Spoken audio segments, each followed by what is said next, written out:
बेटे की मौत हो गई है और पत्नी और बेटे की मौत पर आतंकी अजहर मसूद रोया है। पूरा परिवार खत्म होने के बाद अजहर मसूद ने कहा है कि इससे अच्छा मैं भी मर जाता।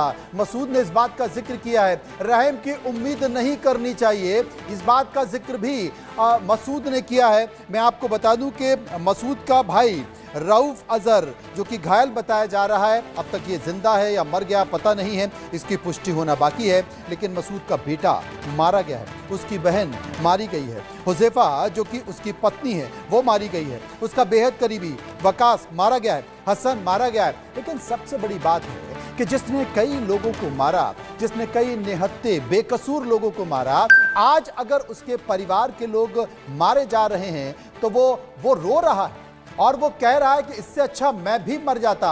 ये तमाम आतंकी लोग हैं जिन्हें मानवता से कोई लेना देना नहीं है, जिन्हें रहम की उम्मीद भी नहीं करनी चाहिए। और सबसे बड़ी बात है कि आज इसी दिन का इंतजार था कि जो अब तक निहत्ते लोगों को मारता रहा है, आज वो खुद रो रहा है। झांसा जी मनोज जी, आपने अभी मैं आपकी सारी चीजें सुना था, बड़े विस्तृत से आप सारी चीजों की जानकारी दे रहे थे। देखिए, अभी जो ये स्ट्राइक हुआ है, अभी कैजुअलिटी की आप नाम बता रहे थे, फिगर बता रहे हैं, अंदाज कर रहे हैं। हमें या भारत को, भारतीय सेना को किसी को ये सिद्ध करने की जरूरत नहीं कि कौन मारे गए, कितने मारे गए हैं। हमने जिहादियों के कैंप पे, चाहे उनका हेडक्वार्टर था, चाहे उनका ट्रेनिंग कैंप था, उसके ऊपर में हमने हमला किया हुआ है और पिन पॉइंटेड अटैक हुआ है। तो ये हमने किया हुआ है और उसमें जो जिहादी मारे गए हैं, ठीक है, अच्छी बात है, आने वाले दिनों में नाम बताएगा। लेकिन हमारे यहाँ पे आप कोई पूछने वाला नहीं हुआ कि कितने मरे हैं या मरे हैं या नहीं मरे हैं, हमें उसका सबूत दो। ऐसे किसी भी ऑर्गेनाइजेशंस को हम अभी एंटरटेन नहीं करेंगे और कभी नहीं एंटरटेन करेंगे।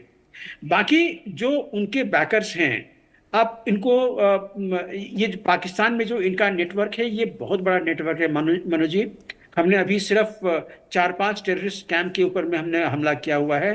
भारत के खिलाफ जो इंडिया सेंट्रिक जो जिहादी ऑर्गेनाइजेशंस हैं, उसमें हिजबुल मुजाहिदीन, लश्कर तोयबा, जैश ए मोहम्मद, हरकतुल जिहाद, हरकतुल मुजाहिदीन, हरकतुल अंसार, अलबद, अलबर्ग, अल-फरान, अल जिहाद, इस तरह के लगभग 15-16 जो ऑर्गेनाइजेशंस हैं वो आते हैं। उसमें से कुछ लोग अभी भी हैं और आज के दिन में सिर्फ पाकिस्तान में आप मान लीजिए लगभग 60 के आसपास में टेररिस्ट ग्रुप्स हैं।